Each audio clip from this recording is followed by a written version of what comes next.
Lightning cracked over the hills the night Duke Alexander Whitmore woke from the same dream that had haunted him for 3 years. In the dream, a woman stood at the edge of a garden, turning away from him without a single word, and no matter how fast he ran, the distance between them never closed. He sat up in the dark, his chest tight, his hands trembling against the cold sheets. It was always the same. He never caught her. He never would. He rose before dawn, as he always did now, and stood at the window of his study looking out over the wide lawns of Whitmore Hall.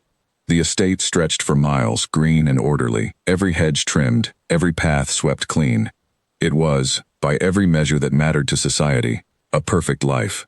He had land, title, wealth beyond counting, and the respect of every family from London to the northern counties. He had everything except the one thing he wanted, and that thing had walked out of his life 3 years ago and never once looked back.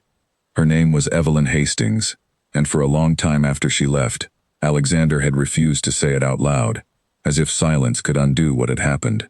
His mother, Margaret, had learned quickly not to mention her at all. His younger sister, Charlotte, still asked questions sometimes, gentle ones, testing whether the wound had healed. It had not.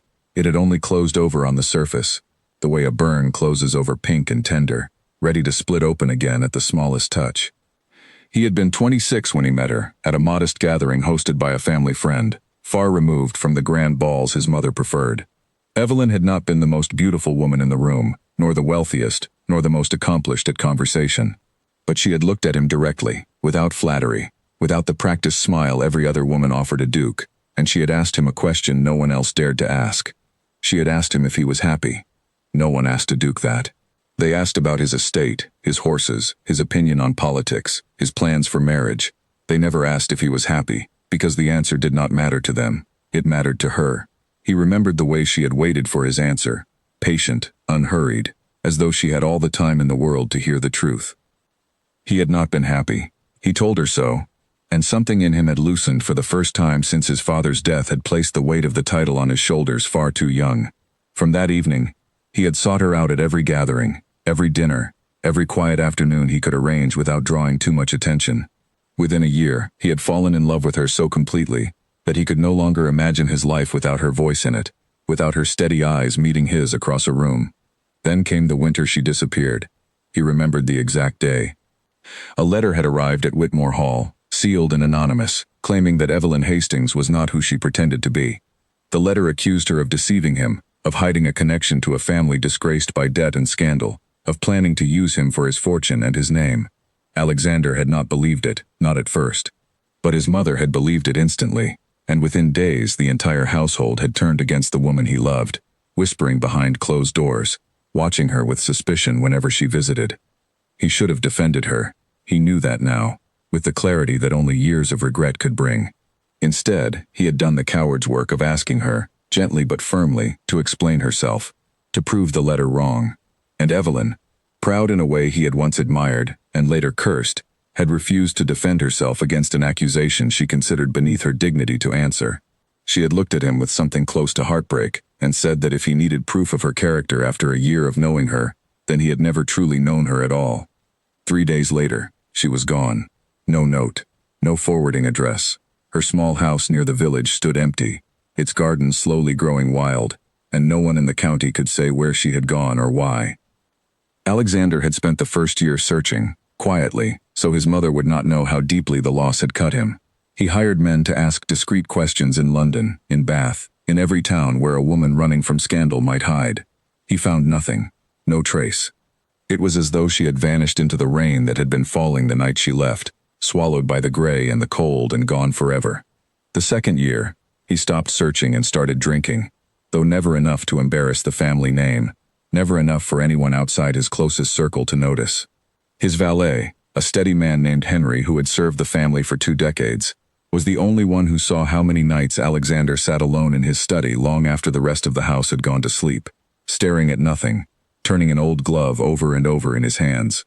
It was hers. She had left it behind by accident, and he had never been able to throw it away. By the 3rd year, he had built something like peace around himself, a fragile structure made of routine and distance. He attended the events his position required. He danced with the daughters of earls and viscounts when his mother insisted. He smiled when smiling was expected. But underneath it all, Something in him remained frozen at the moment Evelyn Hastings walked out of his life, and no amount of time seemed able to thaw it. His mother had grown impatient with his refusal to court anyone seriously. That very morning, over breakfast, she had raised the subject again, her voice carrying the particular sharpness she used when she believed she was being reasonable and everyone else was being difficult. "You are 30 years old, Alexander. The title needs an heir. The estate needs a mistress. I will not live forever to manage this household for you." He had said nothing, only turned his attention to his tea, which had gone cold without his noticing. Margaret had sighed the way she always did, a sound that carried decades of disappointment and love tangled together, and let the subject drop for the day, though both of them knew it would return tomorrow, and the day after, and every day until he gave her an answer she wanted. Charlotte, seated across from him, had waited until their mother left the room before speaking. "She's not coming back, Alexander. Whoever she was, wherever she went, you have to let her go." "I know," he had said, though the words felt hollow even as he spoke them. "I know." He did not know. Not really. Some stubborn, foolish part of him still believed that Evelyn Hastings was out there somewhere, that the story between them was not finished, that fate had not closed the door as completely as everyone insisted. It was a foolish thing for a grown man to believe, a duke with responsibilities and a household depending on his good sense. But belief did not always answer to reason, and his had refused to die no matter how firmly he tried to bury it. Now, standing at his study window as dawn broke gray and heavy over the hills, he watched the first clouds gather on the horizon, dark and swollen, moving in from the coast with unusual speed. His steward had mentioned at supper the evening before that the fishermen in the village were predicting the worst storm of the season, a warning passed down from grandfathers who read the sky better than any instrument. Alexander had not thought much of it then. Storms came and went every autumn, and Whitmore Hall had stood through worse. But something about the quality of the light that morning unsettled him, a heaviness in the air that pressed against his chest, the same way it had on certain mornings 3 years ago, before everything fell apart. He told himself it was foolishness, the same superstitious nonsense his mother mocked in the servants, and yet he could not shake the feeling, standing there with his hand pressed flat against the cold glass, that something was coming, something that would not simply pass through and leave the estate unchanged, the way every storm before it had done. He turned from the window and rang for Henry, requesting that the household prepare for severe weather, extra wood for the fires, the horses moved to the sheltered stables, the shutters checked and secured. It was practical, sensible work, the kind of task that gave his hands something to do while his mind wandered where it always wandered when he let his guard down. By midday, the sky had turned the color of a bruise, and the wind had begun to pick up, rattling the windows of the east wing where his mother liked to sit with her needlework. Charlotte came to find him in the study, her expression caught between excitement and nerves, the way it always was when weather turned dramatic. "Henry says this could be the worst storm in 10 years, she told him, settling into the chair across from his desk uninvited, as she always did. "Do you remember the one when I was a girl? The one that took down half the old oak by the chapel?" "I remember," Alexander said, though his attention was only half on his sister and half on the darkening sky beyond the window. That storm had come the autumn before he met Evelyn, back when his life still felt uncomplicated, back before he understood how completely a single person could rearrange the shape of everything around him. Charlotte studied his face for a long moment, the way she always did when she suspected his mind had wandered somewhere she was not welcome to follow. "You're thinking about her again." "I think about her every day, Charlotte. There is no again. It never stopped." His sister did not press further. She simply reached across the desk and squeezed his hand, a small gesture of comfort that neither of them needed to explain, and left him alone with his thoughts and the gathering storm. By late afternoon, the rain had begun in earnest, hammering against the tall windows of Whitmore Hall, with a force that made the old glass shudder in its frames. The wind screamed around the corners of the house, tearing at the last leaves clinging to the ancient trees lining the drive. Servants moved quickly through the halls, closing shutters, securing doors, lighting extra lamps against the unnatural darkness that had swallowed the afternoon whole. Alexander stood once more at his study window, watching the storm rage across the grounds he had known his entire life, and felt that same strange pressure building in his chest, the sense that the world was tilting toward something he could not yet see. He told himself again that it was nothing, only weather, only the anxious imagination of a man who had spent 3 years waiting for a door that would never open. He was wrong. Somewhere beyond the gates of Whitmore Hall, on a road turned to mud and rushing water, a lone figure fought against the wind, soaked through, exhausted, moving with the desperate determination of someone who had run out of every other option in the world. She did not know if the Duke would remember her kindly or turn her away at the door. She knew only that she had nowhere else left to go, and that the storm behind her was far less dangerous than the one she was running from. 3 years of silence were about to end, and neither of them was ready for what the storm was bringing to his door. The knock at the door came so faint beneath the roar of the storm that Henry almost missed it entirely. He paused in the hallway, listening, certain his ears had deceived him, until it came again, weak but unmistakable, 3 knocks against the great oak door of Whitmore Hall. No visitor traveled in weather like this. No sane person would attempt the road from the village with the wind tearing branches from the trees and the rain falling in sheets thick enough to blind a man walking through it. He opened the door regardless, because duty demanded it, and the wind nearly tore it from his hands. A woman stood on the threshold, soaked to the bone, her dark cloak plastered to her body, her hair loose and dripping around a face pale with exhaustion. She swayed on her feet, one hand braced against the doorframe as though it were the only thing keeping her upright. For a moment, Henry did not recognize her. 3 years had changed her, thinned her face, added a hardness to her eyes that had not been there before. Then she lifted her chin, and something in that small, proud gesture struck him with sudden, disbelieving recognition. "Miss Hastings," he said, his voice barely above a whisper. "Please," she said, her voice cracking with cold and something close to desperation. "I need to see the Duke. I would not have come if I had any other choice." Henry hesitated only a moment before stepping aside to let her in, his years of service teaching him that some decisions could not wait for permission. He called for a maid to bring blankets and warm water, and sent another servant running through the halls to find Alexander, who was still in his study, unaware that the storm outside had delivered exactly what some buried part of him had been dreading and hoping for in equal measure.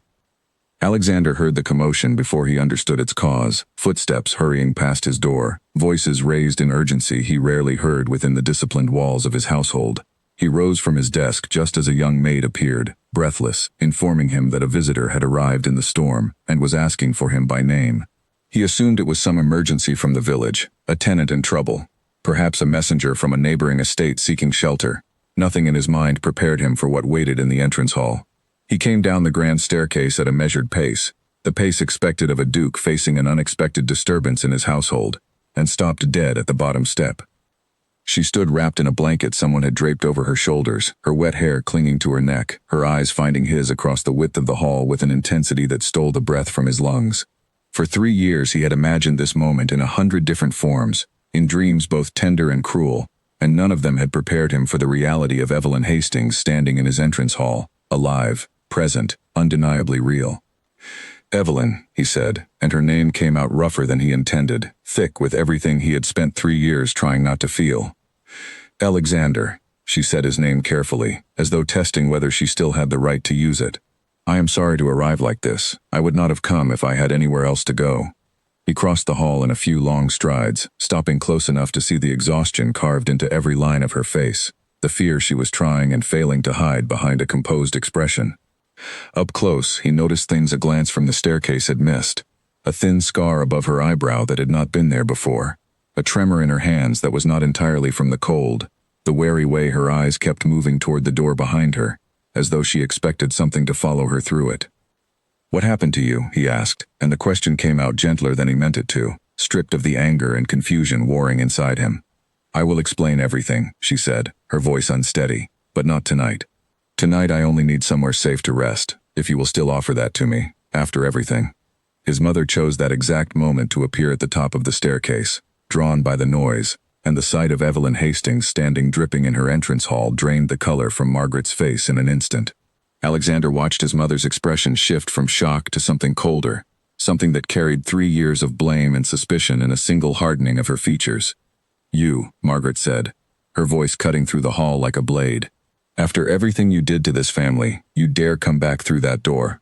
"Mother," Alexander said, a warning edge in his voice that he had rarely used with her before. She left without a word of explanation. "Alexander." She let this family believe the worst and never once tried to correct it. And now she appears in a storm, soaked and desperate, and you welcome her in as though nothing happened. "I do not know what happened," Alexander said, his eyes still fixed on Evelyn's pale, exhausted face. "That is precisely the problem. None of us ever knew what happened because she was never given the chance to explain herself before this family turned against her. Evelyn's eyes filled with sudden tears, quickly blinked away, as though she had trained herself long ago not to let anyone see her cry. I tried to explain, she said quietly. No one wanted to hear it. Not then. The hall fell into tense silence, broken only by the storm still raging beyond the walls, wind screaming around the corners of the house, rain lashing against the windows with unrelenting force. Charlotte appeared from a side corridor, drawn by the commotion, and stopped short at the sight of the woman she had heard about but never met, the woman whose absence had shaped her brother's life for 3 long years. Alexander made his decision in the space of a single breath, the same decisive instinct that had once, long ago, made him certain of his feelings for this woman, before caution or reason could talk him out of it. She stays, he said, his voice carrying the authority of his title in a way he rarely used within his own household. Whatever explanations are owed, we will address them when she has rested and recovered from whatever brought her to my door in weather like this. Until then, she is a guest in this house, and she will be treated as one. Margaret's mouth pressed into a thin line of disapproval, but 3 decades of managing a household had taught her when an argument could not be won, and she retreated up the staircase without another word, though the set of her shoulders promised the conversation was far from finished. Alexander guided Evelyn toward the drawing room himself, waving away the servants who moved to assist her, wanting, needing, to have these first private moments with her after 3 years of silence. He settled her near the fire, watched the warmth slowly return color to her face, and sat across from her in a chair that felt too far away and too close all at once. Tell me what you can, he said quietly. Not everything. Just enough that I understand what danger brought you back into a storm to reach my door. Evelyn wrapped her hands around the warm cup a maid had brought her, staring into the fire rather than meeting his eyes. Someone is looking for me, she said finally. Someone who has been looking for me for a long time, and who finally found where I had been hiding. I did not know where else to run. You were the only place I could think of where I believed I might still be safe. Who is looking for you? Alexander asked, leaning forward, every protective instinct in him suddenly awake and alert. I cannot tell you everything tonight, she said. I am too tired, and too afraid that saying it aloud will somehow make it more real than it already is. Please, give me until tomorrow. He wanted to press her, wanted answers immediately, but the sight of her trembling hands and hollow eyes stopped him. Whatever she had endured these past 3 years had clearly cost her more than distance from him. It had cost her safety, perhaps her peace, perhaps far more than either of those. Tomorrow then, he agreed. But Evelyn, I need you to understand something before you sleep tonight. Whatever brought you to this door, whatever danger follows you, you are safe within these walls. I will not let anything harm you here. She looked up at him then, and for a moment the exhausted, guarded woman fell away, and he saw a flicker of the girl who had once asked him if he was happy, unafraid to look directly into whatever answer he gave her. Why would you protect me? She asked softly. After everything you believed about me, after I left without a word.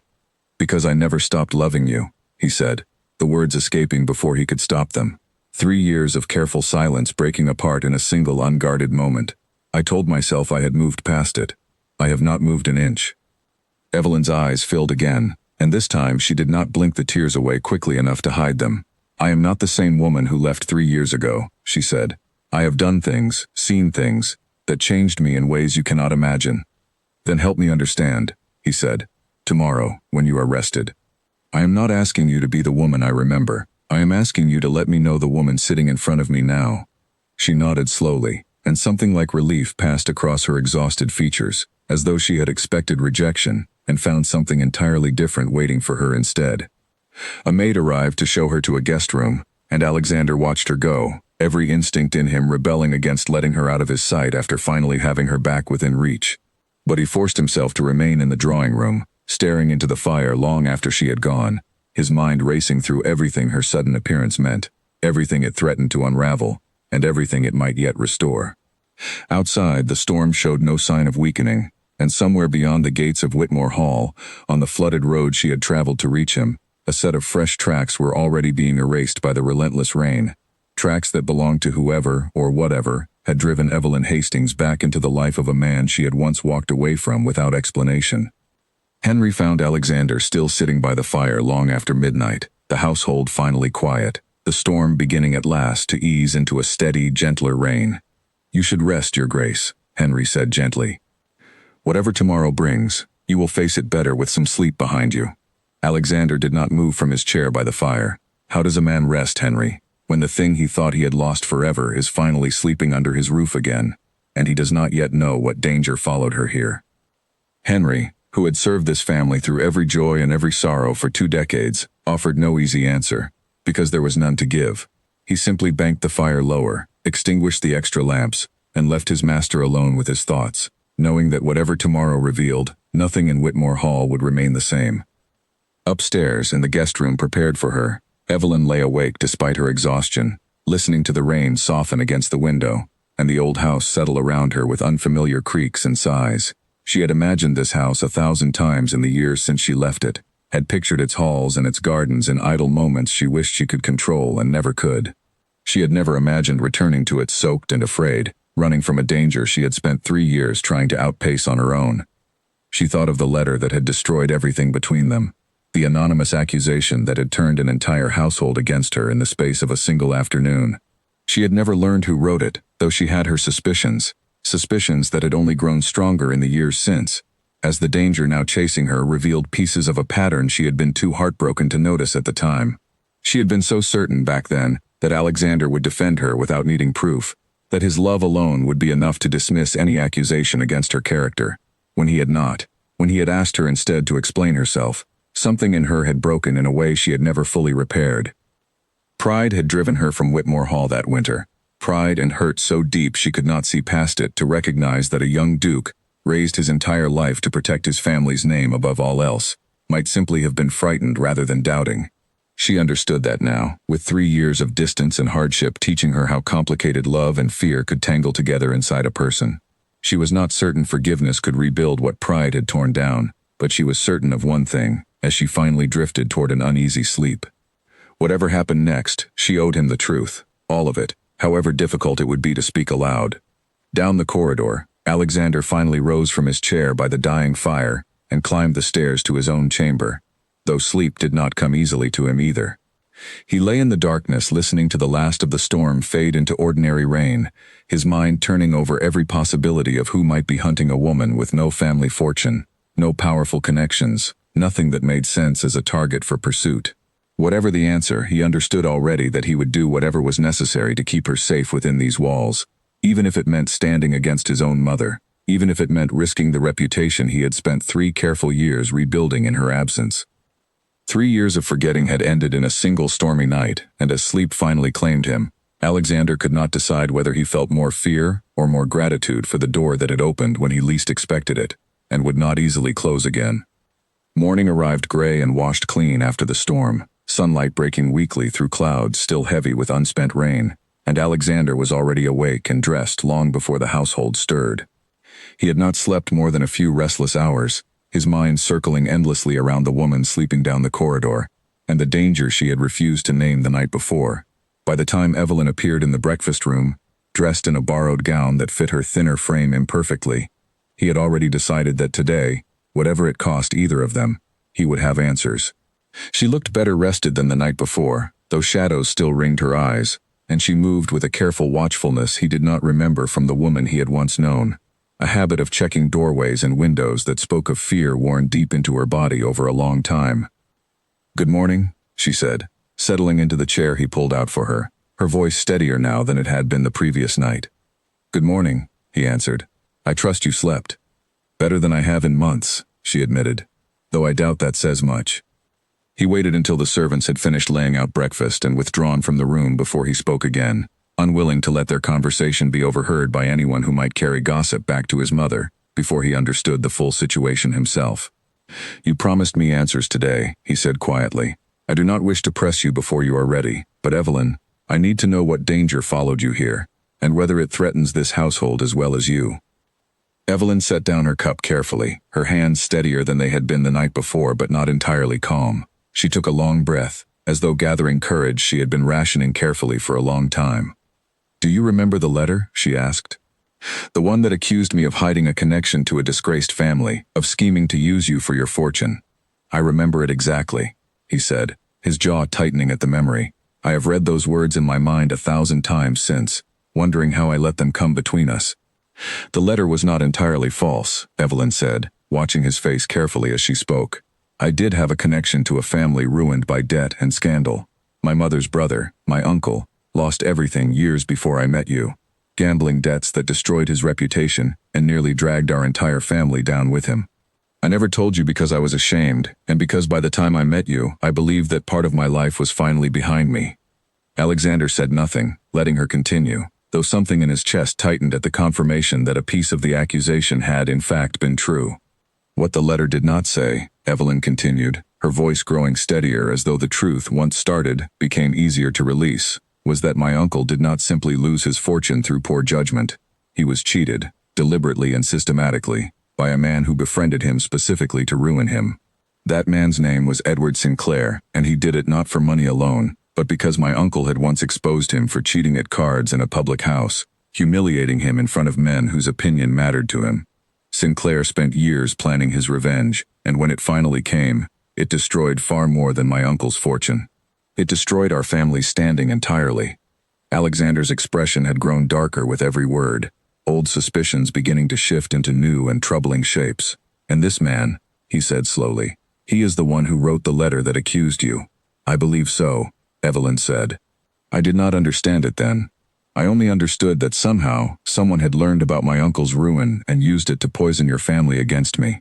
It was only later, after I left, after I had time and distance to think clearly, that I began to suspect Sinclair's hand in it. He had motive enough. My family's disgrace had already served his revenge against my uncle, but separating me from a duke, from the security and protection a marriage to you would have given me, that would have been an additional cruelty, and Edward Sinclair was a man who savored cruelty the way other men savored fine wine. Why would he care whether you married me? Alexander asked, though something cold was already forming in his stomach, a suspicion he did not yet want to voice aloud. Because I refused him, Evelyn said quietly, before I met you. He courted me for a brief time, when my family still had some standing left to protect, and I refused his proposal, because something about him unsettled me in ways I could never quite explain to my mother, who thought I was foolish to reject a man of his wealth. He did not take the rejection gracefully. He told me, quite plainly, that I would regret it. I did not understand until much later how patient a man like that could be in pursuing his regret upon someone else. The room fell silent except for the last of the storm's drip from the eaves outside the window. Alexander sat very still, his hands pressed flat against the table, working through 3 years of assumptions crumbling apart and reforming into a shape far more sinister than he had ever considered. Evelyn, he said finally, his voice low and controlled in the way that meant he was holding fury carefully in check. Why is he looking for you now? 3 years have passed. What changed? He married 6 months ago, Evelyn said. A woman of good family, considerable fortune. I thought, when I heard the news, that perhaps he had finally moved past whatever grievance he held against my family and against me. I was wrong. His wife left him within months, taking a considerable portion of her fortune with her under the protection of her family's lawyers, and from what I have since learned, Sinclair blames me for it. That makes no sense, Alexander said. You had no part in his marriage or its failure. His wife heard rumors, Evelyn explained, about what happened to my family, about the pattern of his cruelty toward those who crossed him. She grew afraid of what he might eventually do to her, and she left before he could do it. Sinclair believes, rightly or wrongly, that those rumors traced back to me, that I had somehow reached across 3 years and hundreds of miles to ruin his marriage, as revenge for what he did to my family. He has been searching for me since, and 2 weeks ago, his men found the small cottage where I had been living under a different name. She paused, and for the first time since she began speaking, her composure cracked slightly, her hands trembling as she continued. I barely escaped, she said. I had perhaps an hour's warning from a neighbor who recognized one of Sinclair's men asking questions in the village. I took what I could carry and ran, and I have been running ever since, moving from town to town, never staying anywhere long enough for him to catch my trail again. When I realized how close he had come to finding me, I knew I needed somewhere he would not expect me to go, somewhere with resources enough to protect me if it came to that. I thought of you. I am sorry, Alexander. I never wanted to bring this danger to your door. Alexander reached across the table and took her trembling hands in his, steadying them with a firmness that surprised them both. You did exactly the right thing coming here, he said. Whatever this man believes about you, whatever cruelty he intends, He will find that Whitmore Hall is not so easily breached as a cottage in the countryside. You do not know him, Evelyn said, fear plain in her voice now that the truth was finally spoken aloud. He is patient and clever, and he does not forgive easily. He will not simply give up because I have found shelter behind a duke's walls. Then we will make certain he understands the cost of trying anything within these walls, Alexander said, his voice carrying the same steel his father had once used to defend the family's interests against every threat that arose during his long stewardship of the title. I will send word to the local magistrate today, and I will have additional men brought in to watch the grounds until we know more about what Sinclair intends. You are not facing this alone anymore, Evelyn. Whatever separated us 3 years ago, whatever letters and lies came between us, that ends today. Evelyn studied his face for a long moment, searching for doubt or hesitation and finding none. Why? She asked softly. After everything, after 3 years of silence, why would you risk your family's safety and your own reputation for a woman who left without explanation? Because the explanation does not change what I feel, he said simply.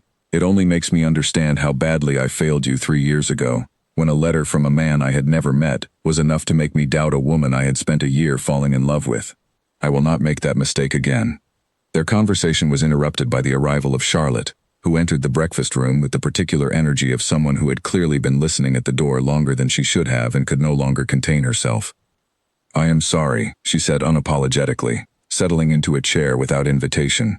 I could not help overhearing some of that, and I think you should both know that Mother has already sent a letter to our cousin in London, asking about the Sinclair family. She has her own suspicions about who wrote that letter 3 years ago, and she has never quite let the matter rest, whatever face she shows in front of the household. Alexander turned to his sister with surprise. Mother suspects Sinclair. Mother suspects everyone, Charlotte said dryly. But yes, his name has come up before, in conversations she thought I was not paying attention to. Apparently he made overtures toward an alliance with our family years ago, before you ever met Evelyn, and Mother found him unpleasant enough to discourage the connection. She has never forgotten how coldly he received her refusal. This new information settled over the room like another kind of storm, quieter, but no less unsettling than the one that had passed in the night. Alexander realized that the threads of this danger reached back further and tangled more deeply into his own family's history than he had first understood, and that untangling them would require more than simply offering Evelyn shelter within his walls. It would require confronting a man who had already proven, through years of patient cruelty, exactly how far he was willing to go to satisfy a grudge. We will need to speak with Mother properly, Alexander said finally, rising from the table with new purpose in his bearing. All 3 of us, together. Whatever history exists between this family and Edward Sinclair, we need every piece of it before he decides to bring his grievance directly to our door. Evelyn rose as well, some of the fear in her expression giving way to something steadier, something that looked almost like hope after 3 long years of running alone. Thank you, she said quietly, for believing me, for not needing more proof than my word this time. I should have needed nothing more than your word the first time, Alexander said, his voice rough with old regret. That failure is mine to carry, Evelyn, not yours. Let me spend whatever time it takes making it right. They found Margaret in the small sitting room she favored in the mornings, her needlework abandoned in her lap, her expression already braced for confrontation before either of them had spoken a word. Charlotte closed the door behind them, sealing the 4 of them inside away from servants who might carry pieces of the conversation to places they did not belong. Mother, Alexander said, choosing his words with care. We need to speak about Edward Sinclair. Margaret's needle stilled entirely, her face losing what little color the morning light had given it. That name has not been spoken in this house in years, she said. Why is it being spoken now? Because he is the reason I left 3 years ago, Evelyn said, stepping forward with a boldness that seemed to surprise even herself. And he is the reason I have returned in such desperate circumstances now. I believe he wrote the letter that turned this household against me.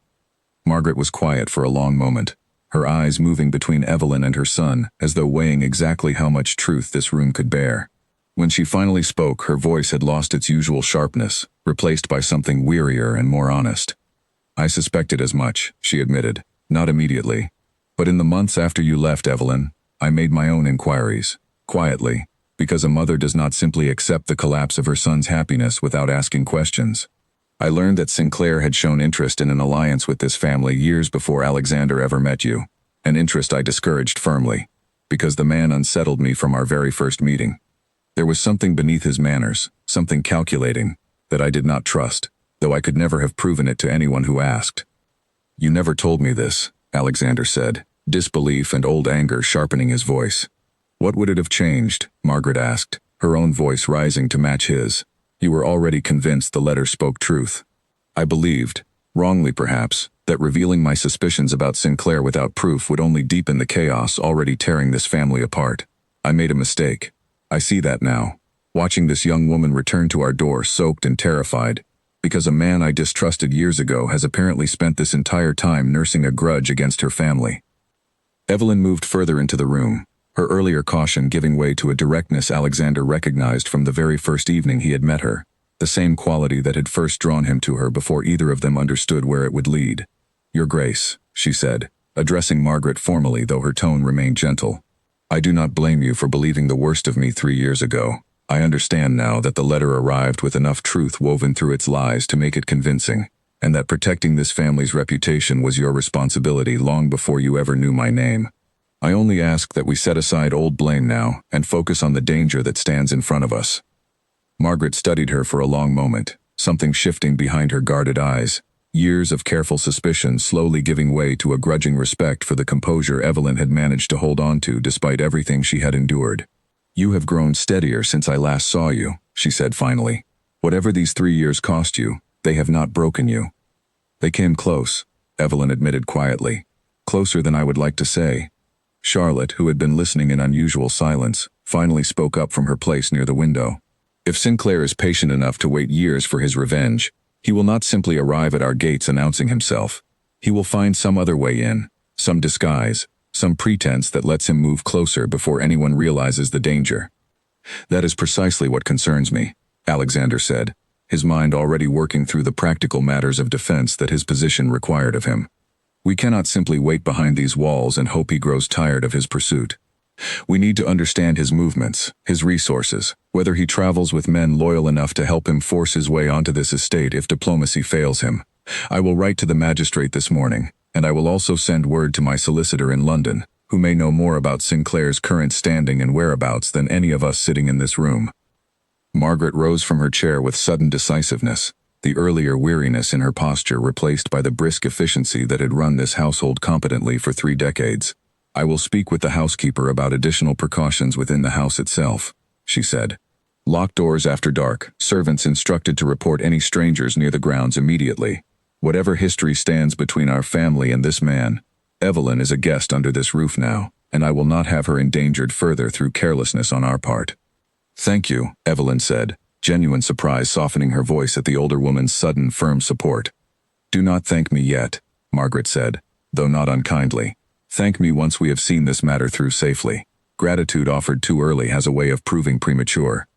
The 4 of them spent the remainder of the morning in careful planning, mapping out which roads led most directly to Whitmore Hall, which entrances required additional watch, which of the household staff could be trusted with knowledge of the danger, and which should remain uninformed to avoid unnecessary panic spreading through the servants' quarters. By the time the sun reached its highest point in the pale autumn sky, a fragile sense of purpose had settled over the household, replacing the shock and fear of the previous night with something more useful, a shared determination to meet whatever threat approached with preparation rather than helplessness. Alexander found a private moment with Evelyn as the household dispersed to their assigned tasks, drawing her aside into the quiet of the library where sunlight now fell warm and steady through tall windows, the storm's damage visible only in scattered branches littering the lawn beyond the glass. "However this ends," he said, taking her hands again in the gesture that had become, in the span of a single morning, achingly familiar once more, "I want you to know that I do not regret a single moment of the danger this brings to my door. I regret only the 3 years we lost to a lie neither of us should have let stand between us." Evelyn looked up at him, her exhausted eyes finally holding something warmer than fear, something that had been buried beneath survival and running for far too long to surface easily. "I regret them too," she admitted softly, "but perhaps some part of me needed those years, hard as they were, to become someone strong enough to face what is coming now, standing beside you instead of running from everything alone." Outside, the last of the storm clouds finally broke apart, scattering into a pale autumn sky, though neither of them could yet know that the true danger was only beginning to gather, patient and cold, somewhere on the roads leading toward Whitmore Hall. A rider arrived at Whitmore Hall 3 days later, breathless and mud-splattered, carrying a letter from Alexander's solicitor in London that confirmed every fear the household had spent the previous days trying to prepare against. Edward Sinclair had left London a week earlier, his destination unknown to his usual circle of acquaintances, though 2 of his former associates had mentioned, almost in passing, that he had been asking pointed questions about a duke's estate in the northern counties. The solicitor's letter urged extreme caution and promised to send further information as soon as it could be gathered. Alexander read the letter twice in the privacy of his study, before summoning Evelyn to share its contents, watching her face carefully for the fear he expected, and finding instead a grim, steady resolve that told him she had already prepared herself for exactly this news. "He is coming," she said, not a question but a statement of fact she had clearly been rehearsing since the moment she arrived soaked at his door. "It appears so," Alexander confirmed, "though we do not know precisely when, or how directly he intends to approach."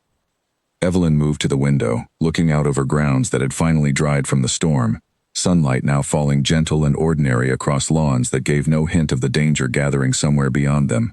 "He will not approach directly," she said. "That is not his way. He prefers to work through others, through carefully arranged accidents, through influence and reputation rather than open confrontation. Whatever he intends, we should expect it to look, at first, like something entirely unrelated to him."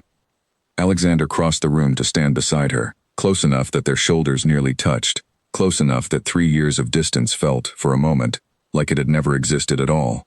"Then we watch for anything unusual," he said. "Any visitor who arrives without clear purpose. Any new face among the tenants or the tradesmen who supply this house. Nothing enters these grounds without my knowledge until this matter is resolved." Their planning was interrupted by raised voices in the hallway outside the study, Charlotte's voice carrying clearly through the door in a tone of barely contained alarm. Alexander and Evelyn exchanged a swift glance before he crossed the room and pulled the door open, finding his sister in urgent conversation with a footman who had clearly just arrived from the front gate. "What is it?" Alexander demanded. "A gentleman has arrived at the gate," the footman said, his breath still uneven from hurrying through the halls. "He gives his name as Mr. Edward Sinclair, and he requests an audience with the Duke, claiming urgent business regarding a mutual acquaintance." The name landed in the hallway like a struck bell, and Alexander felt Evelyn go rigid beside him, her hand finding his arm and gripping tight enough to leave marks. "He is here already," she whispered, disbelief and fear tangled together in her voice. "I did not think he would come so soon, or so openly." "Perhaps that is precisely his strategy," Alexander said, forcing his voice into a calm he did not entirely feel, his mind racing through the implications of a man arriving under his own name, requesting entry as though he had every right to expect it.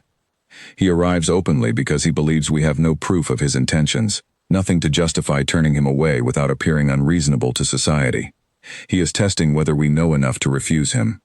"We cannot let him inside," Evelyn said, her composure fraying at the edges for the first time since her earlier confession in the breakfast room.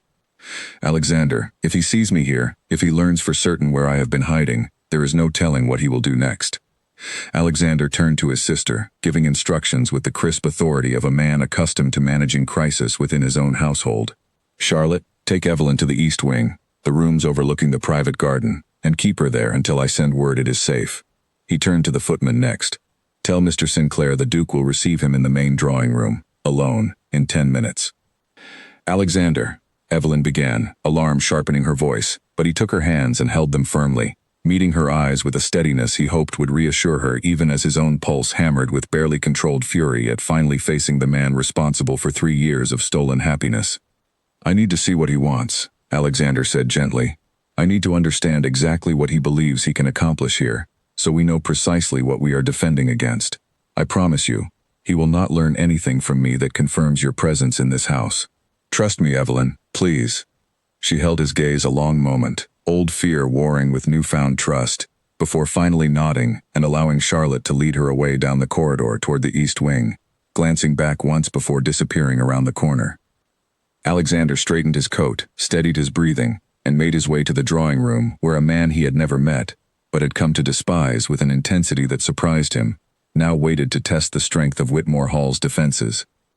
Edward Sinclair proved, in person, to be an unremarkable-looking man, of average height and pleasant enough features, dressed with the careful, expensive precision of someone who understood exactly how appearances shaped judgment.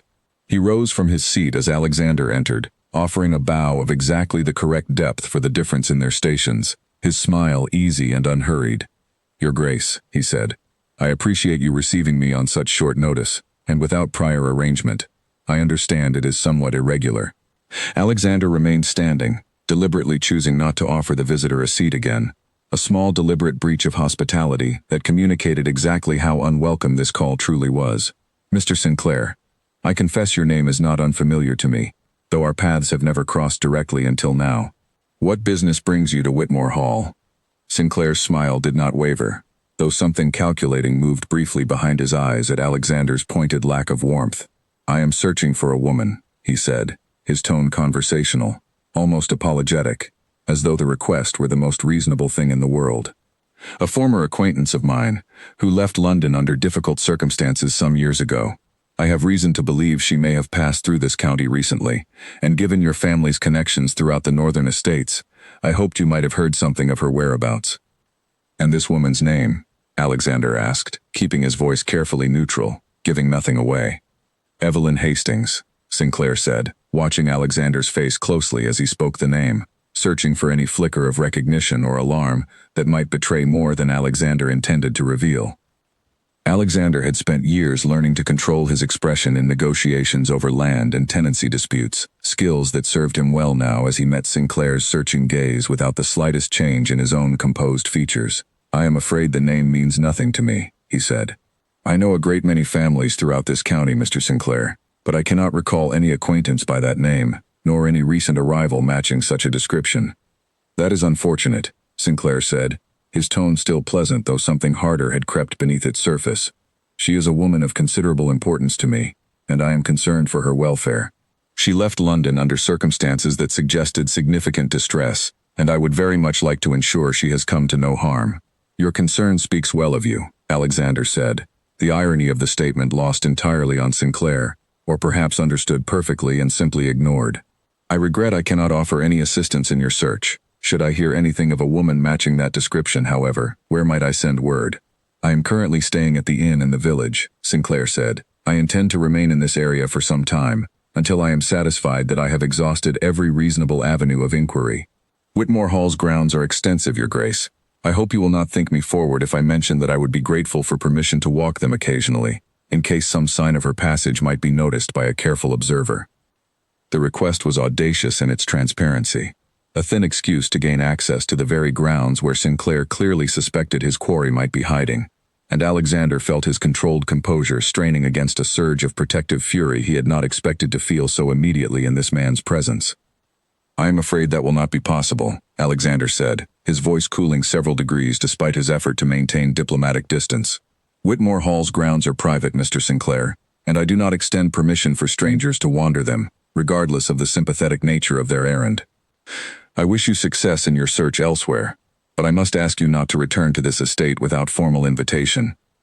Something flickered across Sinclair's face then, brief and cold, a glimpse of the calculating cruelty Evelyn had described gleaming through his carefully maintained politeness before he smoothed it away behind another easy smile. "Of course, Your Grace," he said, rising from his seat with a bow only slightly less correct than his first. "I understand entirely. Forgive my forwardness. I only hope, wherever she has gone, that she has found people willing to protect her as carefully as you protect your own grounds." The comment landed with deliberate precision, close enough to an accusation that Alexander felt his pulse spike with alarm, wondering exactly how much Sinclair already suspected despite his own careful denials. He said nothing further, simply escorted his unwelcome visitor to the door himself, watching from the entrance as Sinclair mounted his horse and rode back down the long drive toward the village, unhurried, entirely too composed for a man who had just been refused what he wanted. Henry appeared at Alexander's shoulder as the visitor disappeared beyond the gates. "He suspects, Your Grace." I could see it in his eyes when he spoke of protection. "He suspects," Alexander agreed grimly. "Which means he will not simply leave the village, and he will not simply abandon this pursuit. Send word to the magistrate immediately, Henry, and have every gate on this estate watched from now until we know precisely what Edward Sinclair intends to do next." Upstairs, in the east wing overlooking the private garden, Evelyn had watched from a window as the unfamiliar horse disappeared down the long drive, her hands pressed flat against the cool glass, her heart hammering with a fear that 3 years of running had never quite managed to dull. Charlotte stood beside her, watching the same departing figure with an expression that had hardened from earlier nervousness into something far more determined. "He came here himself," Evelyn whispered. "He never does anything himself. He always sends others to do his work while he remains at a comfortable distance from any consequence." "Perhaps that tells us something important," Charlotte said thoughtfully. "Perhaps he is more desperate than you realized, desperate enough to risk exposing himself directly, rather than waiting for others to do the searching for him." "Or perhaps," Evelyn said quietly, watching the empty drive where Sinclair's horse had vanished from sight, "he has finally run out of patience after 3 years, and desperate men are always the most dangerous, because they no longer care what they destroy in pursuit of what they want." Below them, in the entrance hall, Alexander stood staring at the closed door long after his visitor had gone, already turning over in his mind exactly what defenses Whitmore Hall would need in the days ahead, and already certain, with a cold clarity that settled deep in his chest, that Edward Sinclair would not accept refusal as the end of his pursuit. That evening, the household gathered again in the small sitting room, the earlier fragile sense of preparation now sharpened into something more urgent by Sinclair's brazen visit. Margaret listened to Alexander's account of the conversation with a stillness that betrayed how carefully she was controlling her own anger, her needlework once again abandoned in her lap, forgotten entirely. "He asked to walk the grounds," she repeated, disbelief edging into outrage, as though this were some idle country stroll and not a search for a woman he intends to harm. "He is clever enough to make every request sound reasonable," Alexander said. "That is precisely what makes him dangerous. A man who threatens openly can be reported to a magistrate and dealt with through the law. A man who wraps every threat in polite concern leaves nothing solid enough to bring before a judge." "Then we must be equally clever," Margaret said, straightening in her chair with renewed purpose. "I will send letters to every family of standing in this county tomorrow, mentioning, quite casually, that a Mr. Edward Sinclair has taken lodging at the village inn and has been asking unusual questions about a missing woman. Gossip may not stop a determined man, but it will make it considerably harder for him to move through this county without every eye in the neighborhood watching his every step." Evelyn, who had remained quiet through much of the discussion, finally spoke, her voice carrying a weary resolve that had not been present when she first arrived soaked and frightened at the door. "I do not want anyone in this family placed in danger because of me," she said. "If it would be safer, I could leave again, find somewhere else to hide until this passes." "No," Alexander said, the word coming out sharper and more immediate than he intended. "You will not run again, Evelyn, not from this house, not from this family. Whatever danger Sinclair brings, we face it together now, or we do not face it at all." Charlotte reached over and took Evelyn's hand, a gesture of solidarity that surprised them both given how briefly the two women had known each other. "My brother is right," she said. "You spent 3 years running alone because you believed that was the only way to keep the people you cared about safe. Perhaps it is time to learn that you do not have to carry every danger by yourself." Evelyn's eyes filled with tears she no longer tried to hide, the accumulated exhaustion of years spent constantly watching over her shoulder finally cracking through the careful composure she had maintained since arriving. "I do not know how to do this differently," she admitted quietly. "I do not know how to let people help me carry something this heavy."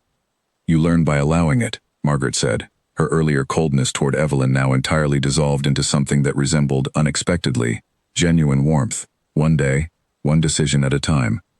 You are not alone in this anymore, Evelyn. Whatever mistakes this family made 3 years ago, we do not intend to repeat them now." The conversation continued late into the evening, plans forming and reforming as they considered every angle of the threat Sinclair posed, every possible weakness in the defenses they had already begun building around Whitmore Hall. By the time the household finally retired for the night, a new resolve had settled over all of them, forged in the shared danger that had, unexpectedly, drawn together a family fractured by suspicion, and a woman who had spent 3 years learning to trust no one but herself. Smoke curled from the direction of the old stables just after midnight, and the scream of a startled horse tore through the sleeping household before anyone fully understood what danger had finally arrived at Whitmore Hall. Alexander was out of bed and running before Henry's frantic knocking had even finished, pulling on his coat as he took the stairs 2 at a time, his heart hammering with a certainty that this was no accident. "Fire!" Henry shouted as Alexander reached the entrance hall, servants already streaming past with buckets and blankets, the acrid smell of smoke growing thicker by the second. "The east stable, your grace. It caught fast, too fast for any ordinary spark."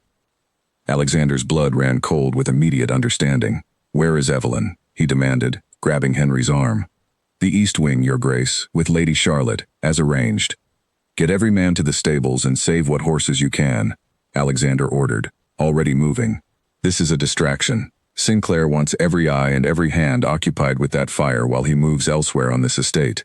He ran through the halls toward the East Wing, his heart pounding harder with every step, memories of the fire's convenient timing sharpening his fear into something close to panic. He found Charlotte's door standing open, the room beyond empty, a chair overturned near the window that looked out over the private garden, where moonlight now revealed the unmistakable shapes of two figures struggling near the garden wall. Alexander did not pause to think. He was out the window and across the garden before rational caution could slow him, closing the distance in seconds that felt endless, his fury and terror burning away every careful, measured instinct that normally governed a duke's behavior. Evelyn fought against the man, gripping her arm with a ferocity that surprised even Alexander, twisting and striking with a determination born of 3 years spent learning never to surrender easily. Sinclair's men, 2 of them, struggled to subdue her without drawing further attention. One hand clamped hard over her mouth to muffle her cries. Alexander reached them like a force of nature, tearing the nearest man away from Evelyn with strength fueled entirely by rage, driving him hard against the garden wall before the man could recover his balance. The second attacker released Evelyn and turned to face this new threat, but Charlotte, who had followed close behind her brother, screamed loud enough to wake half the county, a sound that sent the second man scrambling backward in sudden alarm at the prospect of witnesses gathering.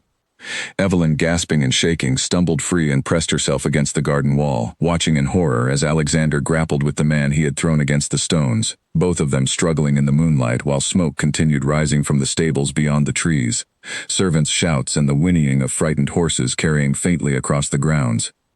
"Where is Sinclair?" Alexander demanded, pinning the man hard against the wall, his voice a low, dangerous growl that Evelyn had never heard from him before. "Where is your master?"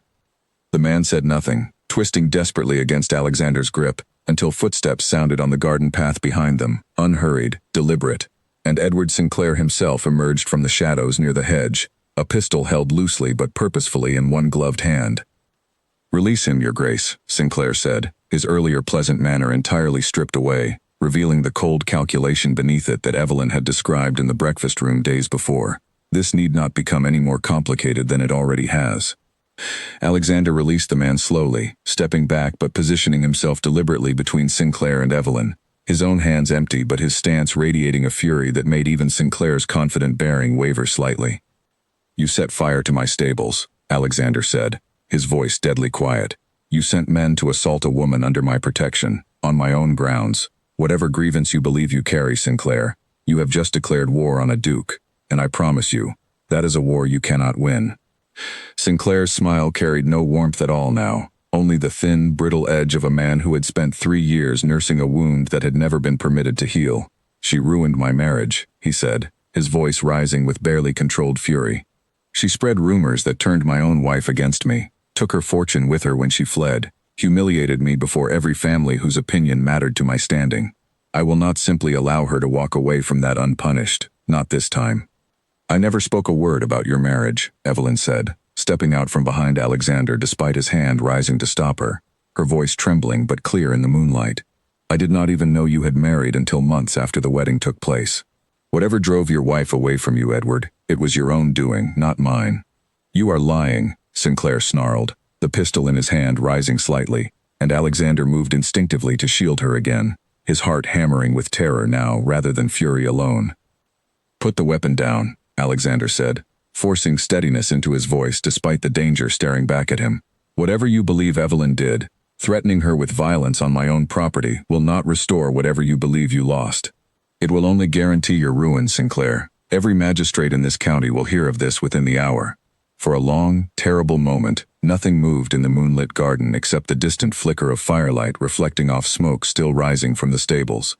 Sinclair's hand trembled slightly around the pistol, 3 years of carefully nursed resentment warring visibly with whatever remained of his self-preservation, and Evelyn held her breath, watching the man who had haunted her for years finally standing close enough to end everything with a single decision.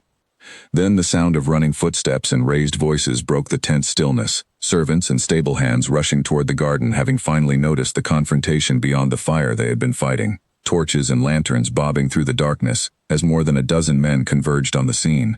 Sinclair's composure cracked at the sight of so many witnesses arriving, his earlier confidence collapsing into sudden, desperate calculation.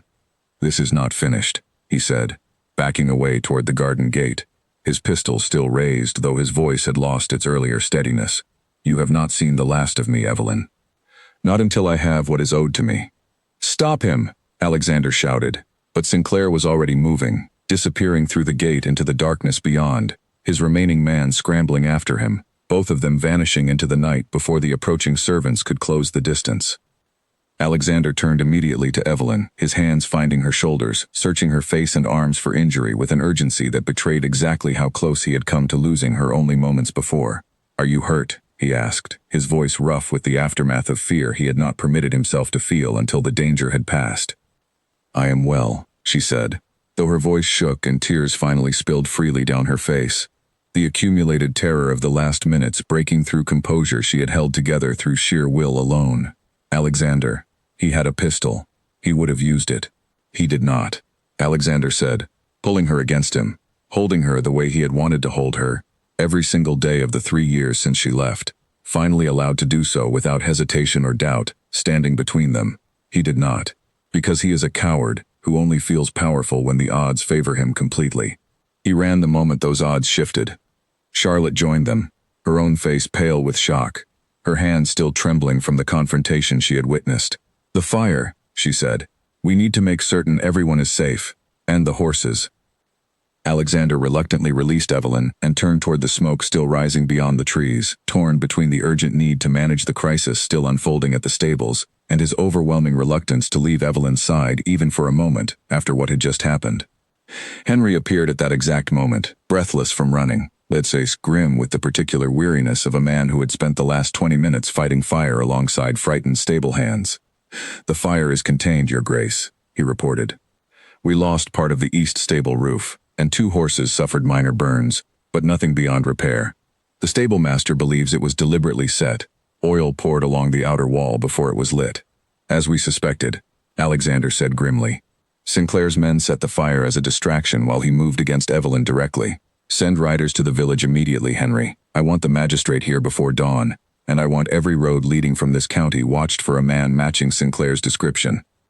Henry nodded and hurried away to relay the instructions, leaving Alexander once more with Evelyn and Charlotte in the smoke-hazed garden, the moonlight now competing with the distant orange glow still visible above the trees where the stable fire continued to smolder despite the servants' efforts. "He will not stop," Evelyn said quietly, watching the gate through which Sinclair had disappeared, fear still trembling beneath her words despite Alexander's arm remaining firmly around her shoulders. "You saw him tonight, Alexander. He has lost whatever restraint kept him working through letters and rumors instead of direct violence. He came here himself, with a pistol, willing to use it in front of witnesses. That is not a man who simply retreats and gives up." "I know," Alexander said, his jaw tight with the same grim understanding, "which means we cannot simply wait for him to try again. Tomorrow, when the magistrate arrives, we will have grounds enough to pursue him formally. Arson and assault witnessed by half this household. But tonight, Evelyn, I want you within my sight, not down some corridor with only Charlotte for protection. I nearly lost you to that garden wall, and I will not risk that again." Evelyn did not argue, too exhausted and shaken to protest an arrangement that, in truth, offered her more comfort than concern. Charlotte, watching the two of them with an expression that mixed relief and something like satisfaction despite the terror of the evening, excused herself quietly to check on the household staff, leaving her brother and Evelyn alone in the smoke-tinged moonlight of the garden. "I thought I was going to lose you tonight," Alexander said softly, his hand rising to brush a strand of hair from her tear-streaked face. "After everything, after finally having you back within reach, I thought I was going to watch him take you from me permanently, and there would be nothing I could do to stop it." "You were not too late," Evelyn said, leaning into his touch with an openness she had guarded carefully since arriving days before. "You came for me, Alexander. You did not hesitate, did not wait for guards or weapons or careful planning. You simply came." "I will always come for you," he said, the words carrying a certainty that had been building in him since the moment she appeared soaked at his door. 3 years of careful distance finally burning away entirely in the aftermath of nearly losing her. "Whatever it costs me, Evelyn, whatever risk it brings to this family's name or my own safety, I will always choose you. I should have said that 3 years ago. before a letter and my own fear convinced me otherwise. I am saying it now, and I mean to spend whatever years remain to us proving it." She looked up at him, moonlight catching the last of her tears, and for the first time since the storm had carried her back into his life, something like genuine hope broke through the exhaustion and fear that had shadowed her since her arrival. "Whatever comes tomorrow," she said quietly, "whatever Sinclair still intends, I am glad the storm brought me back to this door." "So am I," Alexander said, and drew her close again as smoke drifted slowly toward the stars above Whitmore Hall. The immediate danger past, but the reckoning still to come, waiting somewhere in the darkness beyond the estate's walls for the confrontation that would finally settle everything between them once and for all. The magistrate arrived just before dawn, summoned by riders sent out into the darkness hours earlier, a stern and practical man named Arthur Bellamy, who had served the county for nearly 15 years and had little patience for nonsense of any kind. He listened to Alexander's account of the night's events with a grim, measured attention, taking careful notes while Henry and two of the stable hands corroborated the timeline of the fire, and while Charlotte, still pale but composed, described what she had witnessed in the garden before Alexander arrived. "Arson against a peer of the realm is no small matter," Bellamy said finally, closing his notebook with a decisive snap, "and assault upon a guest under his protection, witnessed by multiple members of the household, gives us more than enough grounds to issue a warrant for Mr. Sinclair's arrest. I will have men stationed at every inn and crossing within 20 miles by midday, Your Grace. A man traveling with an injured accomplice and carrying evidence of tonight's crimes will not find it easy to disappear entirely." Evelyn, seated beside Alexander throughout the magistrate's questioning, spoke quietly when Bellamy turned his attention to her, recounting the history of Sinclair's grievance against her family, with a steadiness that surprised even herself. 3 years of carrying that story alone finally giving way to the relief of having it heard and believed by someone with the authority to act upon it. "You have endured a great deal, Miss Hastings," Bellamy said when she finished, his stern expression softening slightly with what might have been genuine sympathy. "I have seen grudges curdle into obsession before, though rarely one nursed with such patience and cunning. Rest assured, we will not treat this matter lightly." By the time the magistrate departed to organize his search, the sun had fully risen over Whitmore Hall, casting long golden light across grounds still marked by the previous night's chaos. Scorched timber visible near the stables, hoofprints churned deep into the mud of the garden where the struggle had taken place. The household moved through the morning in a haze of exhaustion and lingering fear, servants speaking in hushed voices about the fire, and the shadowy figures glimpsed near the garden wall, the ordinary rhythms of estate life entirely disrupted by the violence that had finally broken through the careful preparations of the days before. Margaret found Evelyn resting in the small sitting room later that morning, a cup of tea untouched beside her, her eyes fixed on nothing in particular as exhaustion finally caught up with the adrenaline that had carried her through the night's terror. The older woman settled into the chair beside her without a word, and for a long moment neither of them spoke, the silence carrying something gentler than the wariness that had defined their earlier encounters. "I misjudged you badly 3 years ago," Margaret said finally, her voice quiet and without its usual formality. "I let my fear for this family's reputation blind me to what kind of person you truly were. Watching you these past days, watching how you have carried this danger with such courage, I understand now how wrong I was to ever doubt you." Evelyn turned to face her, surprise softening the exhaustion in her expression. "Your Grace, you owed me nothing then, and you owe me nothing now. Fear makes people believe things they might otherwise question. I do not hold it against you. You are kinder than I deserve," Margaret said, reaching over to take Evelyn's hand in a gesture that would have seemed impossible only a week earlier. "Whatever happens with this Sinclair business, I want you to know that you have earned a place in this family, Evelyn, not through my son's affection alone, but through your own strength. That is not something I say lightly." "Thank you," Evelyn said, her voice thick with emotion she had not expected this particular conversation to draw from her. "That means more than you know, especially now." Their quiet moment was interrupted by Alexander's return from the stables, where he had spent the morning overseeing repairs and speaking with the injured horse's care, his expression grim but resolute as he crossed the room to join them. "Bellamy's men have already found signs of Sinclair's passage on the eastern road," he reported. "A farmer near the crossroads reported 2 riders passing through before dawn, moving fast, one of them favoring an injured arm. They are close behind him already." "Do you think they will catch him?" Evelyn asked, hope and lingering fear tangled together in her voice. "I believe so," Alexander said, settling into the chair beside her, and taking her hand as naturally as though the gesture had never been interrupted by 3 years of separation. Bellamy is thorough, and Sinclair is now a wanted man traveling openly through counties where every innkeeper and farmer has been alerted to watch for him. His patience has finally cost him the one advantage he always relied upon, the ability to move unseen and strike from a distance he believed made him untouchable. "And if they do not catch him?" Evelyn asked, unable to entirely release the fear that had shadowed her for 3 long years, fear that a single night's confrontation, however dramatic, might not be enough to end it completely. "Then we face whatever comes next together," Alexander said firmly, "exactly as we faced last night. You are not alone anymore, Evelyn, and Sinclair will find that a duke's household, once properly warned and prepared, is no longer the easy target he believed it to be. Whatever happens on that road today, this family stands with you now, fully and without reservation." Margaret rose quietly from her seat, leaving the two of them alone with a small, approving nod that spoke more clearly than any words could have, of how completely her opinion had shifted since the storm first carried Evelyn back through the doors of Whitmore Hall. As she left the room, the morning light strengthened further outside the windows, burning away the last traces of smoke that had hung over the estate since the previous night, and for the first time in 3 long years, Evelyn allowed herself to believe that the danger chasing her might finally, truly, be coming to its end. A rider came thundering up the drive of Whitmore Hall just past noon, his horse lathered with sweat, his news arriving before he had even fully dismounted. "They caught him," the man shouted, breathless with the effort of his ride.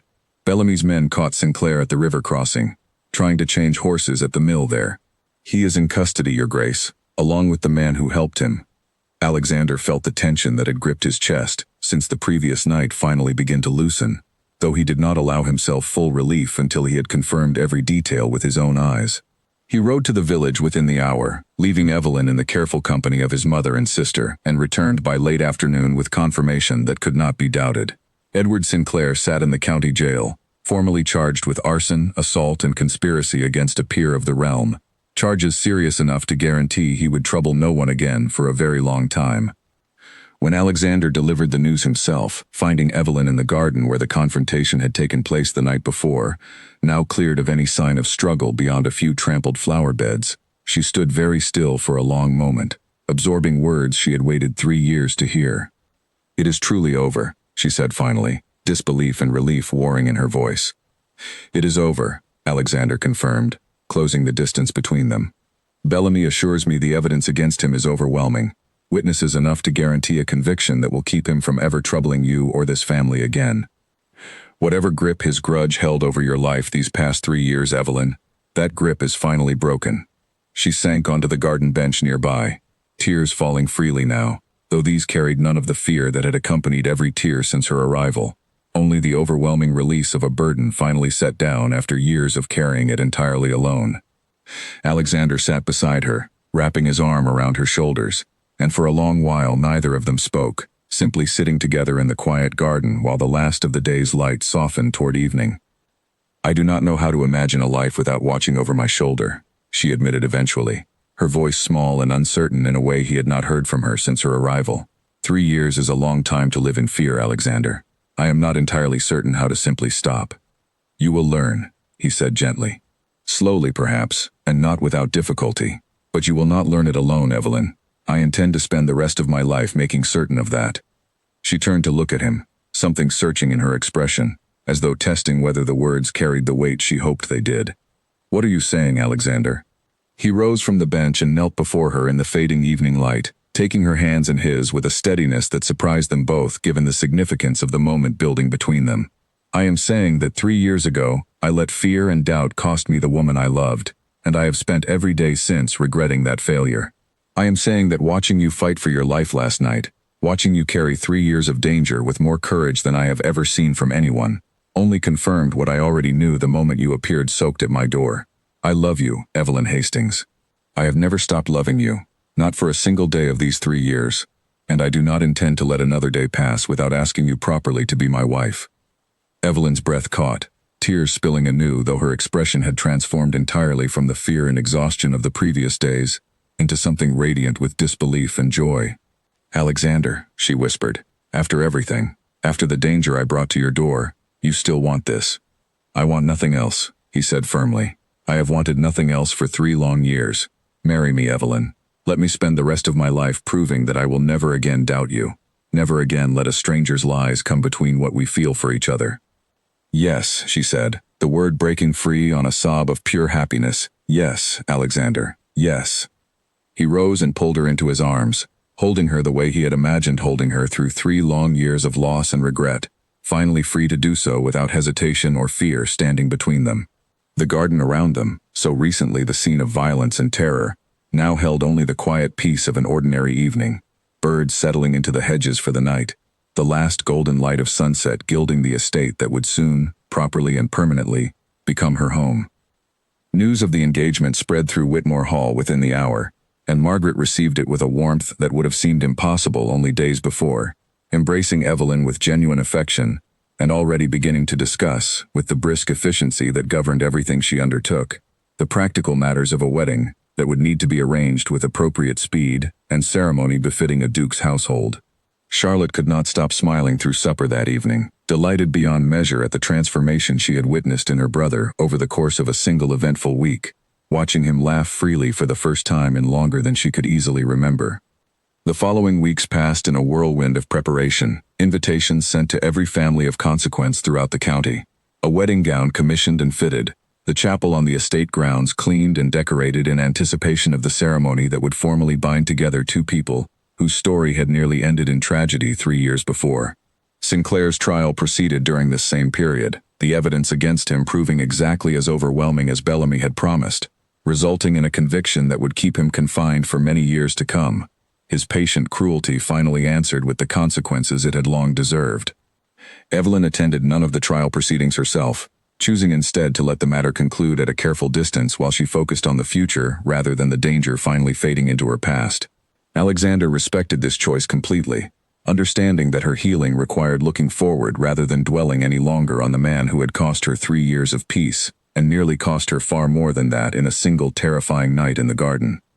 In the quiet days between the engagement and the wedding, Evelyn found herself slowly relearning what it meant to live without constant vigilance, a process that proved far harder than she had expected.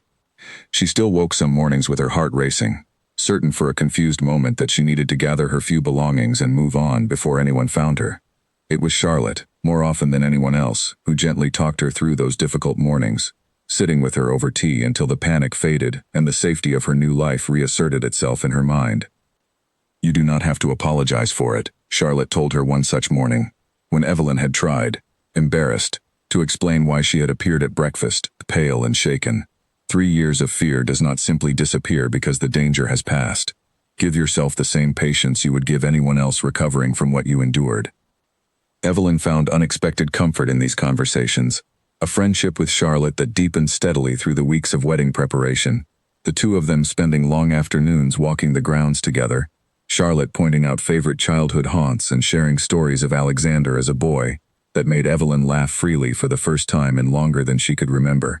Margaret, too, proved a steadying presence in ways Evelyn had never anticipated, the older woman's brisk practicality a comfort during moments when Evelyn felt overwhelmed by the scale of the wedding being arranged in her honor.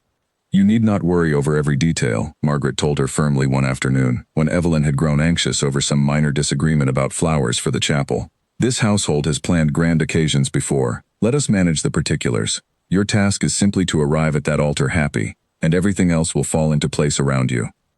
Alexander, for his part, spent those weeks dividing his attention between wedding preparations and the practical business of ensuring Sinclair's trial proceeded without complication, determined that Evelyn should never again have cause to fear the man's return to her life. He met with Bellamy regularly, reviewed evidence with his solicitor, and quietly ensured that every witness who had seen the events in the garden that terrible night was prepared to testify clearly and without intimidation. It was tedious, careful work, but he undertook it without complaint, understanding that Evelyn's true peace would only arrive once every legal thread of the danger had been fully and permanently severed. Word of the trial's outcome reached Whitmore Hall on a gray afternoon 2 weeks before the wedding, delivered by Bellamy himself, who rode out personally to share the news, rather than trust it to a letter. Sinclair had been found guilty on every charge brought against him, sentenced to transportation for a term that would keep him from English shores for the remainder of any reasonable expectation of returning to trouble anyone who had once crossed him. Evelyn received the news quietly, sitting in the same garden where the confrontation had taken place, and felt something in her chest finally unclench after 3 long years of carrying tension she had almost forgotten how to release. "It is truly finished then," she said to Alexander, who had come to find her the moment Bellamy's news arrived. "Truly finished," he confirmed, settling beside her on the same bench where he had proposed weeks before. "Whatever fear you have carried since that winter 3 years ago, Evelyn, you may finally set it down for good. Sinclair will trouble no one again. Not you, not this family, not anyone else unfortunate enough to have crossed him." She leaned into him, feeling for the first time since her arrival that the fear which had shaped every decision of her life for 3 years had genuinely, permanently lifted, replaced by nothing but the quiet, steady happiness of a future finally free to unfold, without danger shadowing every step of it. On a bright autumn morning, almost exactly 1 month after the storm that had first carried her back to his door, Evelyn Hastings walked down the aisle of the small chapel at Whitmore Hall, dressed in ivory silk, her face radiant with a happiness that 3 years of running and hiding had never entirely managed to extinguish. Alexander waited for her at the altar, his expression carrying none of the careful composure he maintained for society, only open, unguarded joy at finally, truly having her within reach for the rest of their lives together. Margaret watched from the front pew with tears she made no effort to hide, her earlier suspicion and coldness toward Evelyn now a distant memory, entirely replaced by genuine love for the daughter she had never expected to gain under such extraordinary circumstances. Charlotte stood as Evelyn's attendant, beaming with pride and happiness for the brother and the friend she had come to love in equal measure over the course of 1 unforgettable month. The ceremony itself passed in a blur of joy for both of them, vows spoken with a sincerity that carried the weight of everything they had lost, and everything they had finally found again. Rings exchanged with hands that trembled not from fear this time, but from the overwhelming happiness of a love that had survived 3 years of separation, and a night of genuine danger to arrive, finally, at this moment. Afterward, the great hall of Whitmore Hall overflowed with guests drawn from every corner of the county. Families who had once whispered about the mysterious disappearance of a Dukes intended now raising their glasses freely to celebrate her return, and their marriage in equal measure. Henry, who had opened the door to a soaked and desperate stranger only a month before, stood near the entrance throughout the evening with an expression of quiet, unmistakable pride, watching the household he had served so faithfully finally find the happiness it had been missing for 3 long years.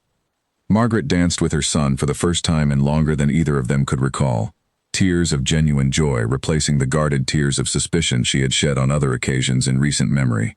"Whatever this family endured to reach this evening," she told him quietly during their dance, "I would not trade it for a simpler path that never brought Evelyn back through our door.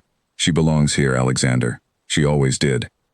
Charlotte spent much of the evening at Evelyn's side, delighting in introducing her new sister to every family friend who approached, already planning, with characteristic enthusiasm, the visits and gatherings that would fill the coming months now that danger no longer shadowed every arrangement they might wish to make.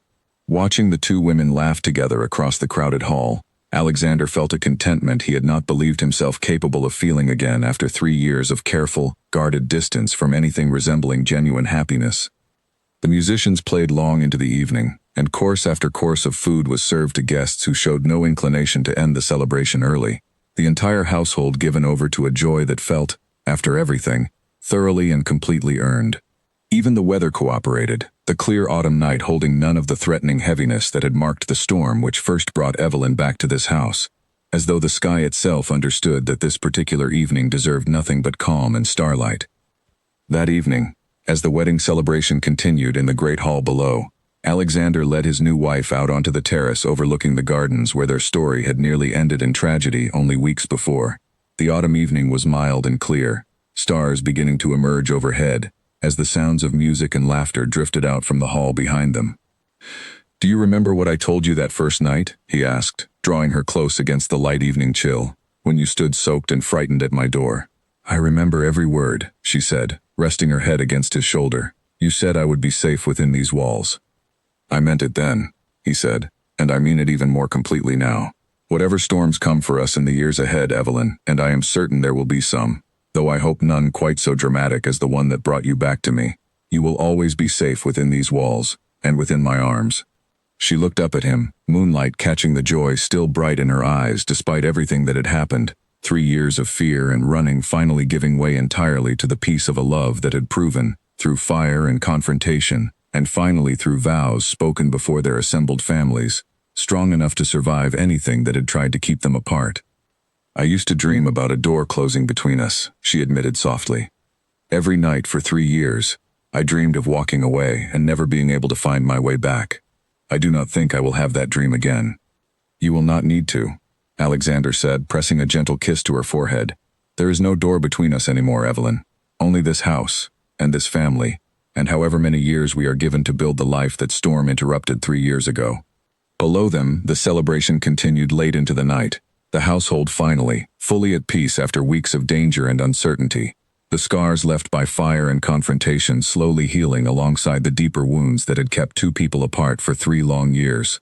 Whitmore Hall had weathered storms before, and would weather many more in the years ahead, but none would ever again carry the power to separate a duke from the woman who had once appeared, soaked and desperate, at his door in the pouring rain, and had never truly left his heart in all the years between. As the stars wheeled slowly overhead and the last guests finally departed into the quiet autumn night, Alexander and Evelyn remained on the terrace long after the celebration ended, wrapped together against the cold, watching the estate that had become, through every trial that tried to keep them apart, unmistakably and permanently their home. Snow fell steadily over Whitmore Hall on the morning Evelyn first felt the child move within her, a small, fluttering sensation that stopped her mid-step in the upstairs corridor and brought her hand instinctively to rest against her rounded middle. She had been married to Alexander for nearly 8 months by then, the danger that once shadowed her life reduced to nothing more than an occasional dream that no longer carried the power to frighten her awake. Winter had settled gently over the estate, the gardens bare and silvered with frost, the household warm and busy with preparations for the child both she and Alexander had wanted from the very first months of their marriage. "Alexander," she called softly, finding him in his study reviewing correspondence from the estate's tenants. "Come here, quickly." He rose immediately, alarm flickering across his face at the urgency in her voice, until he saw her expression and understood the alarm was entirely unnecessary. "What is it?" he asked, crossing the room to her side. She took his hand and pressed it gently against her middle, waiting, and after a moment his eyes widened with wonder, as he felt what she had felt only moments before, the unmistakable, fluttering proof of the life growing within her. "That is our child," he said, disbelief and joy mingling in his voice despite months of anticipating exactly this moment.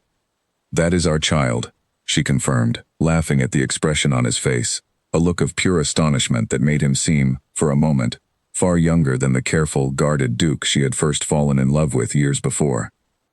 The winter passed in a haze of quiet contentment neither of them had believed themselves capable of feeling only a year earlier, when storms and danger had defined every day of their reunion. Margaret fussed over Evelyn constantly, insisting on the finest care from the county's most respected physician, arranging the nursery with a thoroughness that left little room for anyone else's opinion, though Evelyn found she did not mind the older woman's enthusiasm in the slightest, understanding it as the particular love of a grandmother eagerly anticipating an arrival she had once feared might never come. Charlotte, meanwhile, had grown close enough to Evelyn over the intervening months that the two women had become nearly inseparable, spending long winter afternoons together by the fire, Charlotte reading aloud from whatever novel currently held her attention while Evelyn worked at small stitches for the child's first garments. Their friendship had deepened into something as steady and reliable as sisters born to the same family, a bond neither of them had expected when Evelyn first arrived soaked and desperate at the door that stormy autumn night. Word occasionally reached Whitmore Hall regarding Sinclair, carried by Bellamy or by mentions in London correspondence, confirming that he remained exactly where his sentence had placed him, his once considerable influence and fortune entirely diminished by the scandal of his conviction. Evelyn found she could hear his name now without the old fear rising in her chest, a distant, unpleasant memory rather than an ongoing threat. The last remnant of 3 difficult years finally settled into its proper place in her past, rather than looming over her present. As winter gave way to the first tentative signs of spring, Evelyn's time drew near, and the household held its collective breath through several tense days before the physician finally emerged from the birthing chamber late one evening to announce, with evident relief, that both mother and child had come through safely. Alexander, who had paced the length of the corridor outside for hours, felt his legs nearly give way with relief before he was finally permitted to enter and see, for the first time, the daughter he and Evelyn had brought into the world together. "She is perfect," he whispered, gathering the small bundle carefully into his arms while Evelyn, exhausted but radiant, watched from the bed with tears of happiness sliding freely down her face. They named her Grace, a name Evelyn had chosen months before, explaining to Alexander that it represented everything their story had ultimately proven to be, however difficult the path that led them there. Whatever fear and danger had once threatened to keep them apart, Grace had found them regardless, in a storm, in a garden, in every moment since that had slowly rebuilt what a cruel letter and 3 years of separation had once nearly destroyed beyond repair. Margaret held her granddaughter for the first time with tears she made no effort to hide, her earlier suspicion of Evelyn now nothing more than a distant memory, replaced entirely by fierce protective love for the newest member of a family she had once feared might never expand beyond her own 2 children. "This family has been given a second chance it did not entirely deserve," she told Evelyn quietly, still cradling little Grace against her shoulder. "I intend to make certain we honor it properly, every single day." Charlotte, delighted beyond measure at becoming an aunt, declared herself immediately responsible for teaching her niece every mischief and adventure she herself had enjoyed as a child at Whitmore Hall, a promise that made Alexander laugh despite his exhaustion, and made Evelyn smile at the thought of her daughter growing up surrounded by so much love, so different from the isolated, fearful years Evelyn herself had endured before finding her way back to this house. That evening, once the household had finally settled and Grace slept peacefully in the nursery Margaret had prepared with such care, Alexander found Evelyn resting quietly in their chamber, watching the last light of the spring evening fade beyond the window where, nearly 2 years before, a storm had first carried her back into his life. "Do you remember standing at this window with me?" he asked, settling carefully onto the bed beside her. "That first morning after you arrived, when I told you that you would always be safe within these walls." "I remember," she said softly, reaching for his hand. "I think," he said, bringing her hand to his lips, "that I finally understand what safety truly means. It is not simply the absence of danger, Evelyn. It is this. It is you, and Grace, and this family that very nearly never came to be, all of us together, all of us finally, completely home." Evelyn rested her head against his shoulder, listening to the quiet sounds of the house settling around them. No storm threatening beyond the windows this time, only the peaceful, ordinary evening of a family finally free to simply live, without fear, without danger, without anything left to run from ever again. Years later, when Grace had grown old enough to ask about the small scar above her mother's eyebrow, Evelyn would tell her, gently and without dwelling on the fear that once accompanied the memory, about a difficult time long before she was born, about a storm and a door, and a duke who had never truly stopped loving her no matter how much distance or doubt had once come between them. She would tell her that sometimes the hardest storms in life led, eventually, to the calmest and most lasting peace, and that love, when it was real and patient and brave enough, could survive nearly anything that tried to keep it from finding its way home. As Grace grew from an infant into a curious, spirited toddler, the household found itself reshaped entirely around her small presence, laughter echoing through corridors that had once felt, in the years before Evelyn's return, quiet and somber in ways no one had fully acknowledged until they were gone. Alexander discovered a version of himself he had not known existed, a father who set aside estate business without complaint whenever his daughter demanded his attention, who learned to build small towers of wooden blocks with the same careful precision he once applied to matters of law and land.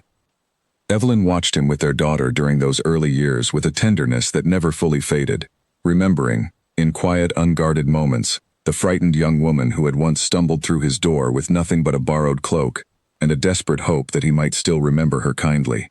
That version of herself felt, with each passing season, more distant, replaced steadily by a woman secure enough in her happiness to no longer flinch at unexpected knocks upon the door or unfamiliar riders approaching the estate. A second child arrived 2 years after Grace, a son they named Henry, in quiet tribute to the loyal valet, who had opened the door on that storm-torn night, and never once hesitated to welcome a desperate stranger into danger's path alongside his own household. The elder Henry, moved nearly to tears when told of the honor, served the family faithfully for many more years afterward, watching both children grow with the same quiet devotion he had given their parents through every trial that once threatened to keep them apart.